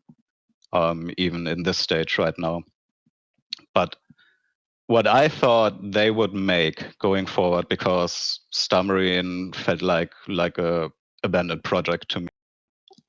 I thought they would do something way more linear and thus way easier to do, more like an objective-based assault mode, which pretty much means you have, like, say, 3 stages in the same level, but all is FPS only. And like for the first stage, you have to activate a console to get to the next stage and so on. And you have a defending team and a attacking team. The problem with that is then what you're describing is a game that you think would be good, and the purpose of this. And I mean, in what aspect of Star Citizen has there been to like make a good game, right? It seems like all the focus of the goal is something different than actually making a good game in every aspect of it. And the focus and the point of Theaters of War is not to make necessarily a good and perfectly balanced game, but to make Star Citizen a better game. So if you separate the stages, that's not the Star Citizen experience. I can fly down with a ship and see you driving around in a tank. You can be in a tank and see me flying around. You can be running on feet. You know, so the combined arm aspects, it kind of has to be there. At some point in time, I agree. Right now, okay, I don't think so. Yeah, right you mean now, more I for think right now. You need to focus on one thing and one thing only, and do that right. Yeah. But to what you said before, it's actually connected to something, because when you think about, like, say, you're the attacking team, you have to deactivate the console to open the door, then you have to deactivate the turret to get to the last stage to, I don't know, blow a reactor up. Yeah. That sounds like a single player mission straight out of Squadron 42 for me. And that leads to another thing, like, are they even working together? Is that a team that is solely focused on FPS experience in the PU? And are they working with the Squadron 42 team? Yes. Like, who pulls from whom? Like, is the Squadron 42 FPS more advanced than the PU? Then you should already have something to pull from. They're all the same. I would just look at it. They're all the same code base. They're all on the same, like, Squadron 42 is on the 3.10 branch of Star Citizen, 100%, right? Like, there's no way. It's just the people who are working on Theaters of War are the people that are going to make the changes to Squadron 42 and Star Citizen's how it feels, I guess. I can't put it into words for some reason. But Theaters of War its sole purpose is to develop Squadron 42 and Star Citizen faster. So then, which is what why not? AC and Star Marine were supposed to be, but didn't. So that's why I don't really have tons of confidence that it's going to be, a huge thing. It's just, hopefully, Sean Tracy and his team pull it off. I guess, I don't know. We just are endlessly hopeful at some point. Because what else can you be? So wouldn't it be the logical thing then to have something I just described? Because you either have it already in Squadron 42, something similar, and you just export it to the PU and make it multiplayer, because the game level should fairly be the same, because in Squadron 42 the defending team would be possessed by the AI, right? So if they go that way, I'm not really confident they have either. They mentioned in the AMA that they have bots. So why not make a simple linear game mode people can enjoy right now, and you can refine the gameplay? And Squadron 42 directly benefits from the multiplayer experience.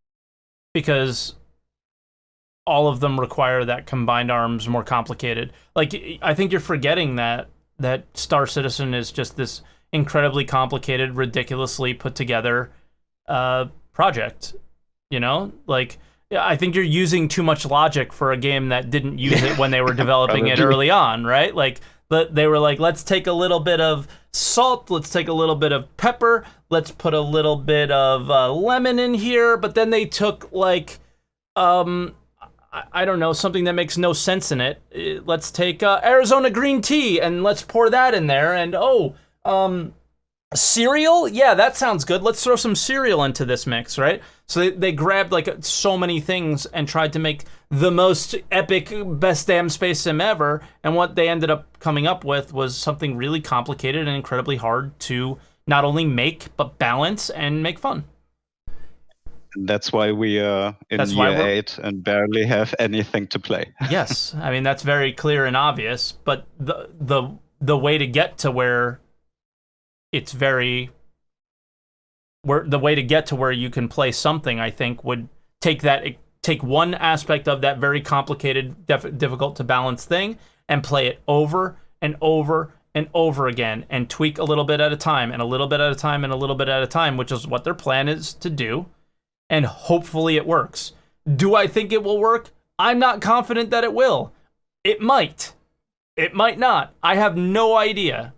I'm not standing here saying the Theaters of War is going to be the greatest thing, but I can't think of a better solution to the problem that they created for themselves in 2014 than this one.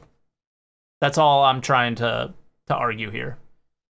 Yeah, I get you. I just think they should should have a smaller scope on what they are trying to do. Like, really take it step by step and go from there. Yeah, I mean, I agree. I think the scope for Star Citizen should shrink and shrink and shrink until it becomes something that's playable, and then hope that the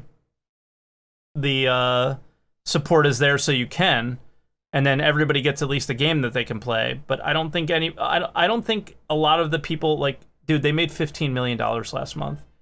Like, the fact that they lost you from playing the game, they don't care. Because they don't care, because they got the new blood in that are just as excited as we were in 2013.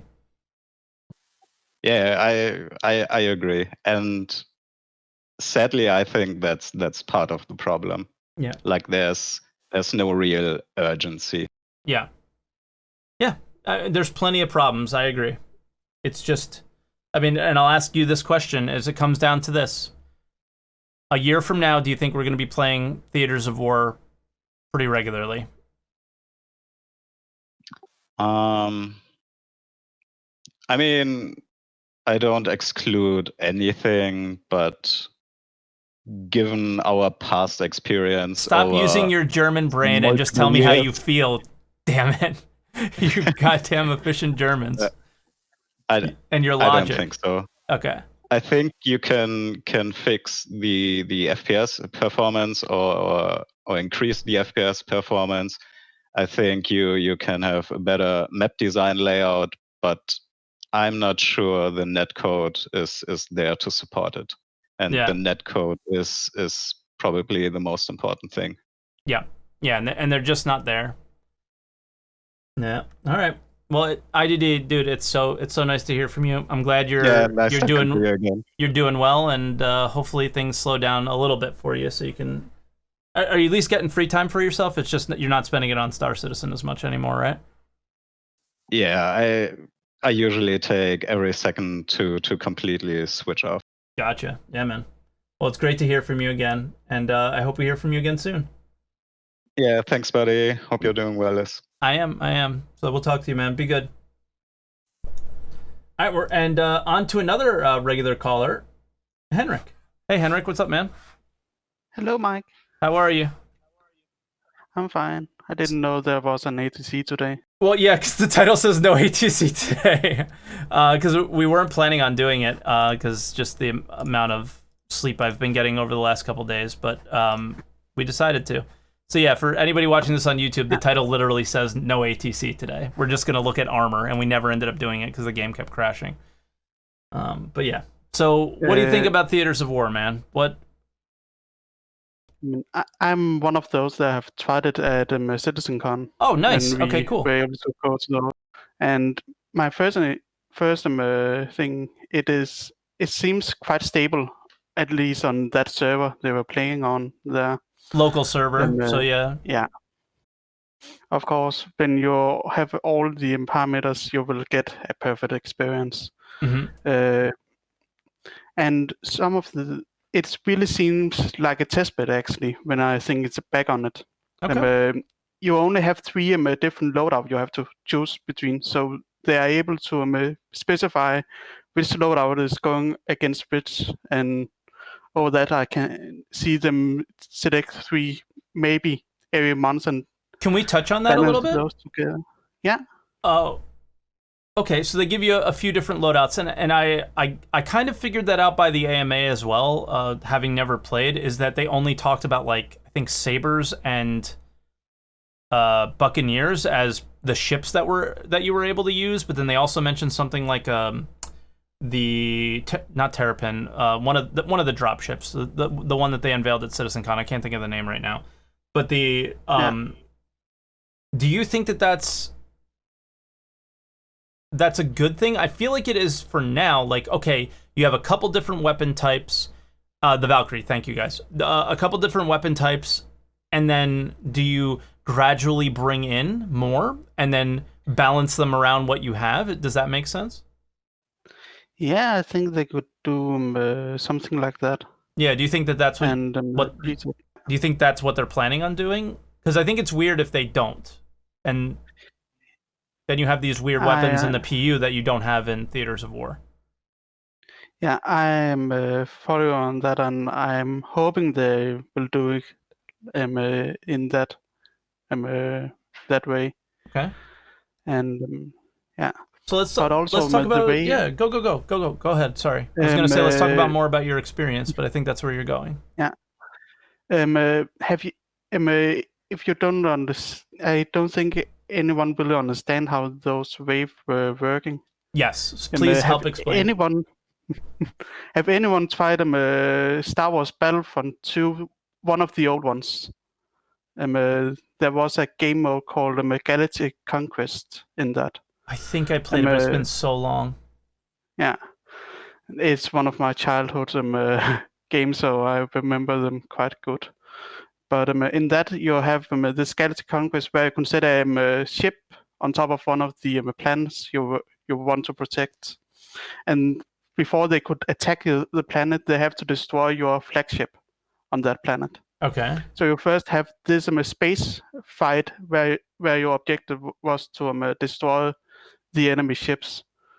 And when you have done that, then you were directly pulled into the planet and try to fight on the planet side afterwards. So you have two fights just after each other. Okay. So that is kind of how the wave were feeling at CitizenCon. All right, interesting. So you have like an objective, and once that objective's complete, it brings you to the next wave. And remove. Was there a timer? All the spawn points we are not able to. There is a timer for you to get to the new front line. Oh, okay. So the next wave starts, but it's not like a black screen and then they spawn you somewhere else. You actually have to get there. Yeah, or you can kill yourself and spawn on the new locations. Very cool. Oh, well, except for the kill yourself part and spawn in new locations, that's weird. But yeah. Yeah. Okay, interesting. Having played it, do you think we're going to play this a lot? That is really hard because it is what the community thinks about it when they meet there. Well, what did you think about it? I'm asking you. I think it is. I will certainly play it when it comes out. I don't know if I got time for it. Yeah. But I will probably find time Okay. for it, because I think it's something I really look forward to. How long did the matches last typically? Oh, that is quite hard to know. I think it was 45 minutes. Whoa, okay. So it is somewhat of a time commitment. Yeah. Okay. But I'm not sure if that was because we were pulled in for and only have the amount of time for play at CitizenCon. So no, I don't know how the live version will feel like. I don't think they should have a time limit, at least not on the first two wave and maybe the last one, because of the lore behind the last wave. What's the last wave like? That is, you have to destroy a mining laser that tries to simply obliterate the planet you are on. Whoa, okay. Yeah. That's dark, but yeah. All right, that's interesting. So maybe that one you want a time on. Yeah. I mean, you have definitely different insight into what the... Just because you've played it, and a lot of people just have opinions of what they think it would be. So I actually don't really know what to ask you next. Yeah, I don't know. The whole thing is like the balance issue. I think it will help a lot with the balance. Yeah. Just for the devs have to have some thing preset up for them. They can go in and have some matches between the Evocardis or whatever the amount of people they need to get the data against the different weapons. Yeah. Because you don't have that in the normal test levels. All right. Was there anything you want to add, Henrik? Not sure. No. Well, thank you. I mean, that was really insightful because none of us really played it, you know, so that actually helps. Someone in chat said, can you ask him if it was combined arms or was it separate between stages? I think that's already been answered, though. Everybody said it was combined arms the whole time. Combined arms, foot and... Can you describe it? And, a little bit? The best thing is, Autumn Miss, I didn't know what I was doing in there. Mostly because I was pulled in not halfway through the wave, but okay. About 10 minutes in. Okay. So, and I have to get used to the controls and how it looks. Gotcha. Well, I think, Henrik, if you have nothing else, actually go. Have a map.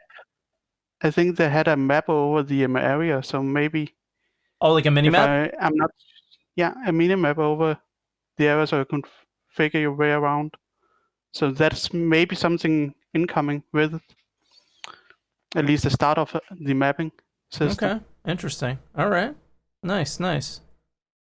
My cat is just knocking screws off the table right now, which is great. I was going to say that Morphologist is calling next, and I know he's played it as well, so maybe he had more experience than you did. So if there's anything else you wanted to add before we got to him, because I think I can ask him a few more. I'd like to hear what his experience with it was. Okay, yeah, let's see how it compares to yours. All right, Henrik. Well, thanks, man. That was a really good call. I appreciate it. That was very important because everyone else that called in hasn't had an experience with it yet. So that's sweet. Thanks, man. No problem. Later, dude. See you some other day. Yep, I'm sure we will. Well, I'll see you in Theaters of War. Surely. Yeah. All right, and our next caller is Morphologist. What's up, Morph? Hey, what's going on, Mike? How you doing? I'm doing all right. How are you? Doing pretty good. So you guys were talking about Theaters of War. Thought I'd drop by and give my own input since I was there. Yes. CitizenCon. Very valuable, so thank you. Because we're all just speculating. Yeah, I figured that, it'd be good to throw something in from my personal experience. Now, there's a bit of a caveat to this, and that's, of course, they've likely changed much of what I experienced at CitizenCon. And I'll actually, in a moment, I'll tell you why. I mean, obviously we know why, but there's a big thing that they had us do at the event that our Henrik, I don't think mentioned, but Okay. I do recall quite vividly the experience. If you'd like me to describe it in detail. Please, yeah. So there were 3 objectives, as you recall. I think everybody remembers that. The first objective was to take a room. So you'd have to drive up in vehicles or fly up in vehicles. The fly up was defended by the other team who also had access to vehicles. How did you choose the vehicles? How did you gain access? There was to them? actually, so Henrik was right in remembering that there was a map, but it was actually like a live view map that was over the battlefield, and you could, in the upper right hand corner, select what you'd like to do. You could start as one of the 3 classes with a fixed loadout, and you could select an Ursa, a Cyclone. Believe it or not, you could also drive a Ballista. Okay. And you could also select from, I think on the Marine side, we had F7Cs and Sabre. I can't remember if we had a Sabre or not, but we for sure also had a Hoplite. Okay. That was the drop ship that was also acting as later in the game as a mobile spawn point. Mm-hmm. The Ursa actually was a mobile spawn point as well. Oh, interesting. So sort of you like would drive up to Battlefield style, like when you die, you would choose, like if a helicopter was available, you would choose that. Yeah, kind of like that. I would say the Ursa was more akin to maybe PlanetSide 2 with the Sunderer. Okay. Except maybe a little bit more OP, because the Ursa, as it so turned out, was just absolutely incredible at mowing down infantry. Those size 1 guns would kill in 1 or 2 shots. Yep. And they were kind of explosive. So it was pretty cool seeing that happen. Once people learned that the Ursa was amazing, that was being used a lot more. Mm-hmm. Initially, people were running up, and because it was kind of chaos because nobody knew what to expect. They were used to playing Star Citizen and the PU with its issues, and so they just did what they usually do in the PU. Once people started to get understanding, like, oh, these vehicles are actually useful in this scenario, then you started to see, I think, more accurate gameplay to it. I would expect to see once people play it in release. Yeah. So people were driving it up to the first point with their air vehicles, ground vehicles. Some people were running for some reason. Like I said, they didn't know what to do. Got into the first point. It was really difficult actually to attack the first point. And this brings me to what I alluded to at the beginning. They had no idea how long it was going to take. They did internal testing, but they weren't sure if it was going to work with a bunch of people who had no idea what they were doing. Yeah. And as it so turns out, they kind of had to force us onto the next objective because it was too hard to actually take. Okay. And that was the case, unfortunately, for pretty much every step except until stage 3. So after you take like this laptop in this CQP building, so you drive up, right? But then you'd have to get out of the vehicle and take the objective. Okay. Then it would move on to the next objective where you had to destroy this object on a tower, and it was nearby their spawn. And like Henrik said, you actually had to move to that objective, right? It wasn't like a loading screen or anything like that. Correct. You had to move to that objective. If you died, you could again spawn on one of the Ursas nearby.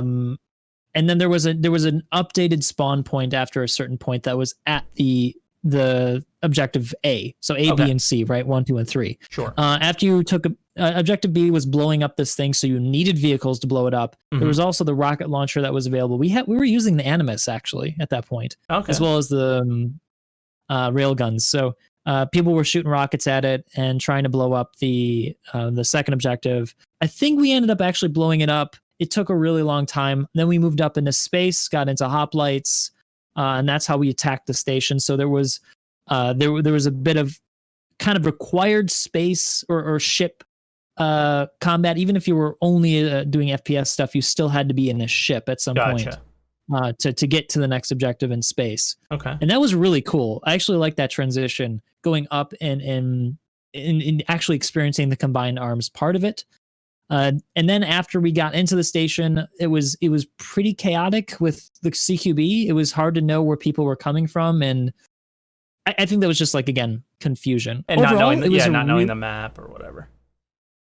Yeah, and I actually brought my friend Wasted Space, who's also a Brit and a good friend of mine. He has a YouTube channel, and we used to do a lot of like space engineer content together. He doesn't really care about Star Citizen, but I asked him if he'd like to come with me because I had a press pass. And he was going to help me with my camera. Yeah. So he came with me. He actually has been a big skeptic of the game, but he really enjoyed Theaters of War. Interesting. And yeah, the only reason I'm plugging him is because he's been a big critic of it. If you guys know my community, you'll know that he's bought into it early, but he just never really cared about it. Yeah. He liked this a lot. And there was this one experience I had with him where we were in the back of an Ursa, somebody else was drying, and he and I were in the back with railguns shooting at another enemy Ursa, chasing us as we were trying to make it to the next objective. That's cool. Meanwhile, there was air combat going on.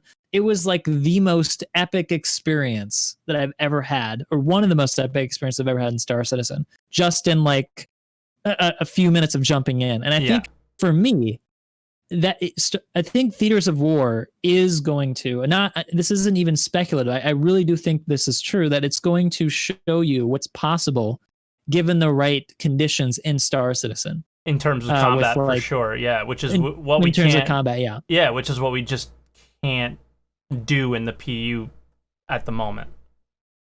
Exactly. And after I played it, I completely understood Sean Tracy's point of having a test bed for honing in a lot of the issues with Star Citizen. And I don't understand. I understand some people might not see it, but if I could try to, I know I'm talking a lot, Mike, and I apologize. I'm not trying to hijack your show here.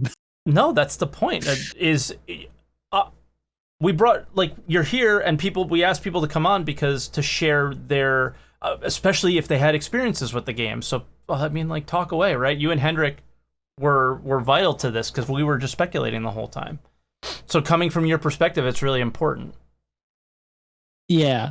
So I appreciate that. And so to finish then with my thought here with this is that there is a lot of sure, FPS combat is not something that everybody's going to want to experience. Yeah. Even ship combat's not something that, I know there are people who there's a guy in my org who just wants to do medic stuff. He doesn't care about the combat. He just wants to save people. The other guys they just want to mine. And you know what? That's fine. I want them to have a place in Star Citizen. That's what makes it so great. It's got all these different things you can do, right?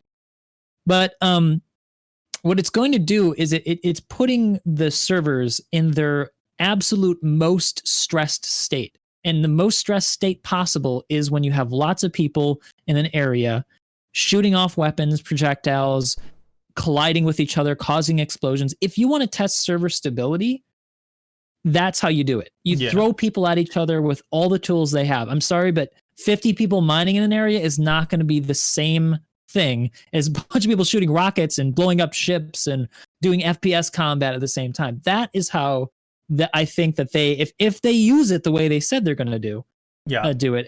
If that is how they're going to fix Star Citizen's netcoding issues, and that's the biggest thing that makes me happy seeing that TOW's not been released, is because my hope is they finally realize that, oh my gosh, the state of netcoding is so bad that it's impossible to enjoy with FPS combat. So I hope that is what comes out of this, and they fix it and it translates to the PU. Yeah. So those are my thoughts. Feel free to ask away. I'm sure I missed stuff. No, yeah, I guess I don't remember your exact history with Star Citizen. How long have you been around? Were you around for the Star Marine reveal? Because that's the thing that a lot of the older backers are going to and being like, I see this being another Star Marine. No, I actually wasn't around for that. Okay. I came into Star Citizen around just before 2.6. 2.6 is when I really started to get into it. Well, 2.6.1 was when they released Star Marine. Was it 2.6.1? Okay, then I may have been there, but I may not have been paying attention. Yeah, I was still really focused on Space Engineers. That was my main content. Okay. Yeah. So it was sort of like a passing interest. Okay, so the thing that happened was, and just to give you some history, it is a carbon copy of what happened, is what almost a carbon copy of what is happening with Theaters of War. Is Sean Tracy was the lead, and the difference is that I don't think he had a team, because this is before they had teams. They were just like, hey, you're an engineer, have a producer, and you help out with this. And then go back to whatever other work, where the different scenario here is that he has a team of his dedicated people and all they focus on is this. And he was the head of Star Marine, amongst other things, I believe. I think he was juggling a few different projects at the time with the company. And Star Marine launched, and it was actually kind of fun. And it was very similar to the experience with Star Citizen, like where you have those moments where it's really good, and you go, it just needs a little bit more. And from there, the performance of it continued to either degrade, or they stopped putting the priority on it, and then gradually the game just kind of fell apart. And the whole purpose of Arena Commander and Star Marine, and this is what they told to us publicly, was that Star Marine was meant to hone the FPS experience, and Arena Commander was meant to hone the ship combat experience. And obviously, given that they're still working on those incredibly heavily, that they never did that job because they never had the concurrency or the proper map size experience that they could that they're obviously trying to deliver now with Theaters of War. And to get that scenario where you are having something that could possibly happen in the PU when everything is really going and you have all the pieces and parts put together and moving. And that's where I'm skeptical on like both sides of. I have a feeling that there's a good chance that this can be another Star Marine because in the AMA, it was really unnerving to see that they're hoping to get to Star Marine performance when I know I have a much older PC, and like, you know, you just put a video out about frame timings and how that made a really big difference with like things like stuttering. But the experience in Star Marine is really, really poor, and in such a small area, it's kind of unnerving. And then at the same time, you know that they have this much larger open area, a more PU style experience to start balancing the actual game of Star Citizen. So I'm like really torn as to how I feel about it.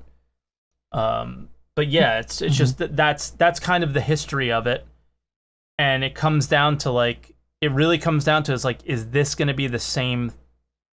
Is it going to happen again?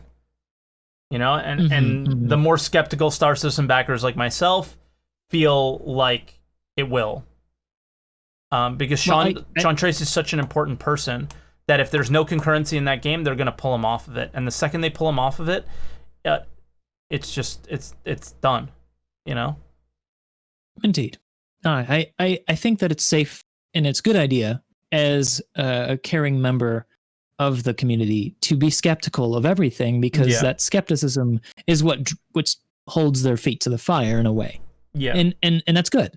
That's good. And I do think, and actually I don't think, I know for a fact that the developers watch you. They watch all of us who play Star Citizen and produce a lot of content, and they listen to our feedback very seriously. Yeah. And I appreciate that. So here's my take on it. As I understand it, Star Marine, I don't know about Marine Command, Arena Commander and Star Marine. Star Marine, I know, had some outside help in order to get that done, as I understand it. And no. I don't think that wasn't the case. No. I thought that they had... Elphonic made it initially, and it was such a disaster, they got rid of them, and they with their cherry-picked devs, made Star Marine from the ground up. Okay. All right. So then that's what happened. All right. Well, here's my thought on this. I think that from what I've seen now, that, you know, they have learned something from it. Okay. And the reality is that these two isolated games, the Arena Commander and Star Marine, don't work well enough to really test the game for the way it's actually going to be. They're too isolated. They're too isolated, right? Yeah. I cannot imagine a scenario in Star Citizen where a ship or a vehicle is not going to be involved. It's how you get to the theater. It's how you get to a fight. You're not just appearing in somebody else's ship or on their land. You're flying there somehow, right? Yeah. I mean, so Arena Commander is the only one that you can see that it could be, but then they changed Arena Commander to be this arcadey thing that's not like the PU experience. Because a dogfight is a dogfight, and, you know, I guess light fighters and heavy, like when just straight up dogfighting is is the only scenario out of either of those two games where I see it being valuable. But like you said, I'll take what you said and piggyback off of it a little bit, is there's other ships that do combat in Star Citizen that aren't dogfighters, right? So then you bring in bombers and these other aspects of what the actual fighting experience will be. So yeah, I think your point is super valid.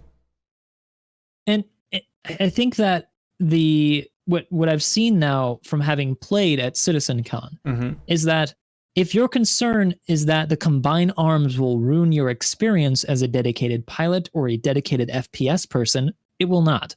There are certain areas in locations where you can choose not to be harassed by the ground. Fly higher and just engage with other aircraft. Fine. Just like in Battlefield 4 and 3 and 2, like you could fly around in jets and ignore the ground if you wanted to. If you flew too close to the ground, you get AA locked. Fine. Don't do it. The CQB stuff as well. Vehicles cannot get into the objectives. And any of the, well, except for the second objective where you need a vehicle to shoot at it. For the first objective and the third objective, you could not get a vehicle into that space. You could get a vehicle up to it to help you, to assist to get to the objective. But there was a space, a huge kind of labyrinth inside you had to fight your way through. So you're going to get your fix as a dedicated FPS guy if that's what you're after. So I just don't see the point anymore, really, of developing Star Marine or an Arena Commander separately if the goal is to test how it's going to affect the game and to make changes to the balances. Because as you just said, some ships are not purely dogfight ships, like the Hoplite. Yeah, you could dogfight with it, but it's not really its role. Its role is to get somebody into theater. It's actually a very outdated ship in lore as well. It's not really up to par with other dogfighters anymore. Yep. So I think it's a great way to like create a microcosm of the game. So in that way, I think that it will hopefully be more long lasting than the last, because it does seem to achieve what they're trying to do, which is to create a small, controllable, repeatable section of a server and see what problems are created when people do crazy stuff like throwing 30 knives in the middle of a room and trying to pick them up at once, which is what we did. We crashed the server. So that was on a separate thing. But I'm just saying, like, it's a great way to have the developers actually see what's happening and try to fix it right away. The question that because dude, 100%, right? And nobody's actually questioning like the fun aspects, because even playing Star Marine, as bad as it is actually pretty fun. And the I don't think Theaters of War is not going to be. And the real question here is performance. And so is the timing of this right? And that's where I have some issues here with everything is, should we be developing Theaters of War right now? Because how I look at it is this, is there's all these optimizations that need to be done to make the game playable. Both Star Citizen, Squadron 42, Theaters of War, right? Star Marine and Arena Commander, I think, are, like we said, they're these separate slices that don't really make much sense anymore. Those three are the ones that really matter. And I'm not comfortable with them saying that the goal is to get to Star Marine level performance. And that's where my concern is, because concurrency goes down when performance goes down, and then there we go. Then we're dead in the water. And that's what I'm worried about. Not worried about it being fun. I think it will be. Oh, yes, of course. It's going to be fun no matter what. But I think that we need to give them a little bit more credit than that. Okay. Because Sean Tracy's a smart guy. And the guys who are... Yeah, they... If they use it the way I think they're going to use it, which is just to focus on the things that they have more priority on, then it's going to work. Here, let me elaborate a little bit on what I'm talking about. Okay. Right now, the big issue for Star Citizen to get to the next step, which is for getting to server meshing, is to make sure that the individual shards that are connected to other servers are stable enough. Because if a single shard of the server as a whole can't handle 50 people, then server meshing is never going to work, because you're just going to be multiplying that issue by how many servers you have in the mesh. And not only can't fit 50 people, but 50 people in battle. Exactly. Because how are we ever going to have epic space battles, epic ground battles, so on? Okay. If I were in their shoes, and I haven't spoken to them personally on this, I haven't spoken to Sean Tracy. He was untouchable at the event. Then what I suspect they're going to do is they're going to only look at the things that they have top priority. So I want to limit people's expectations on things. I do not expect them to make huge sweeping changes to things like FPS weapons, ships, or anything like that. That is not their number one priority, as I understand it. Right now, the next priority for CIG is to be able to get server meshing to work and server stability to work well. And so that's what they're going to be improving with the release of TOW, at least up until we get a first iteration of server meshing, whenever that might be. I hope it's by the end of this year. I'm being very optimistic. It might not be, but it does seem that that is what they want to do because they need some form of server meshing to have Pyro in by the end of the year. Yeah. I disagree. So I disagree with what you're saying, though. Like, with what the focus is. That's the focus for Star Citizen.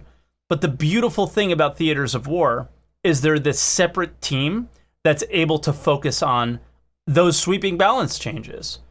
So while I agree, I also disagree at the same time, because what the beautiful thing about this team is what they've already done.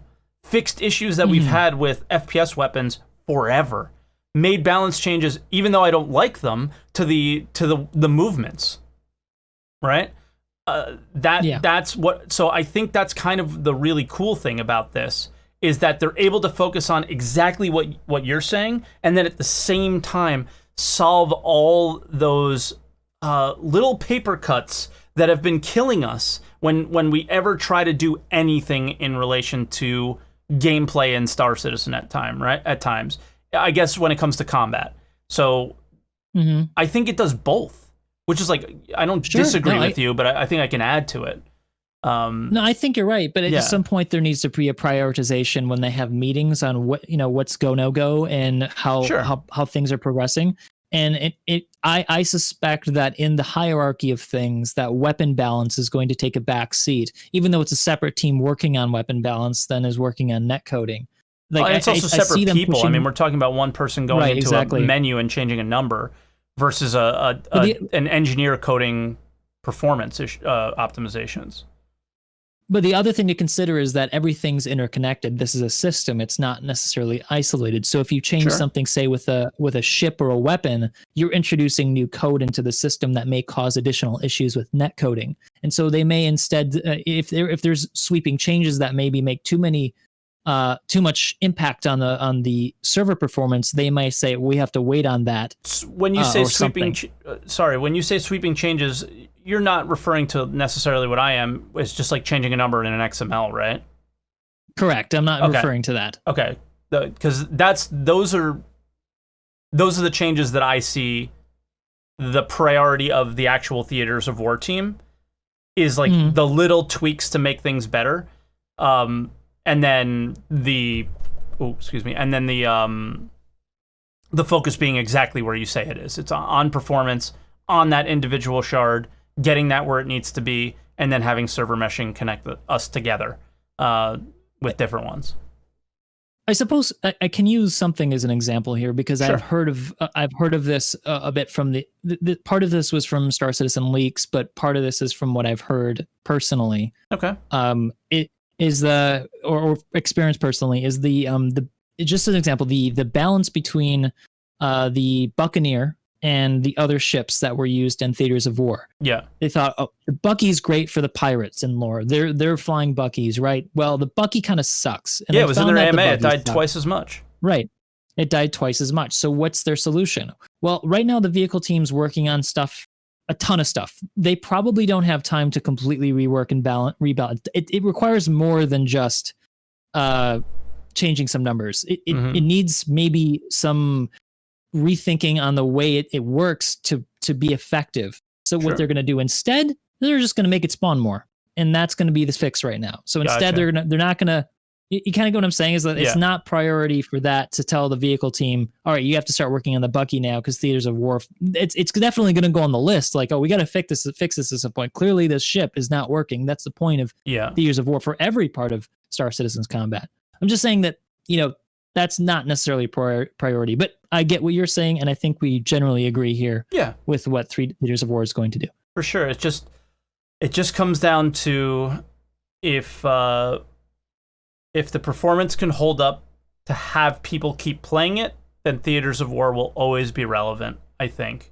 It's just it's just a matter of will it or won't it? We'll have to see. And I think it's it's entirely up to CIG. If they can, I think it's a perfect test bed. If they stick to their guns and continually use it as such, if other things come up and they get too distracted and they stop using it as a tool, then it will become the next Star Marine and the next Arena Commander. Yeah, and we'll have to see. It's the scary thing. It almost has to work. This is like that. But, I mean, that last attempt at getting all this stuff together, because it's just too hard to do in the PU.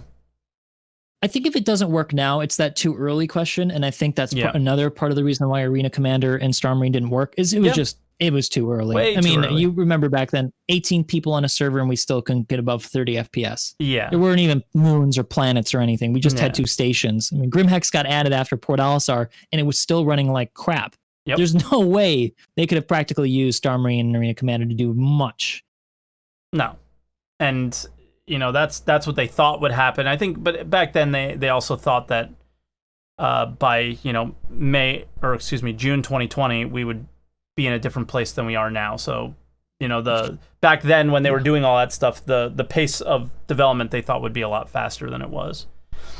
So yeah, I think they know a lot more now about themselves, and I hope that that's a huge advantage with this next stage of the side project kind of thing that's supposed to help the main project. But we'll just have to see. But I guess we'll let you go, Morph, because I gotta go. Yeah, I held you a bit long, but I'm glad we got to talk. No, you didn't. We just had a really great discussion on the show, just in general with everybody. So it was awesome. All the calls were relatively long because there was so much to discuss, which was really cool. So I'm glad we did this today. But all right, Morph, be good. Thank you so much for coming on. I appreciate it. And we'll talk soon. Yeah, we got to have you on as a guest one day to talk about something soon. Definitely. Yeah, just let me know. I will. Be good, buddy. All right, guys. So that does it. Another Answer the Call in the books. I'm really happy we did it. Thank you, everybody, for who called in, especially Henrik and Morph, people that have, and Meyer, too, because he at least got to see it. The ability to have people that actually experienced it. So now we're not just sitting here grabbing from little comments in a forum to try to understand what Theaters of War really is. So yeah, I'm gonna remain cautiously optimistic. For me, it's very much in Sean Tracy I trust, and I guess even in Johnny Jasivius I trust. Like people that have been around for a long time that have put things into the game very successfully so far. Those two guys actually have a pretty good track record, right? So hopefully we'll have to see. And yeah, it's just a matter of let's get it in our hands. Let's see how fun it is, and I really look forward to either laughing, crying, or somewhere in between playing Theaters of War with you guys. So with that said, guys, leave a like, leave a comment below. Let me know what you guys think. Is Theaters of War going to be the next great thing, or is it going to be the next Star Marine? And hit subscribe for more Answer the Calls, and we'll catch you guys next week, hopefully. Bye, everybody.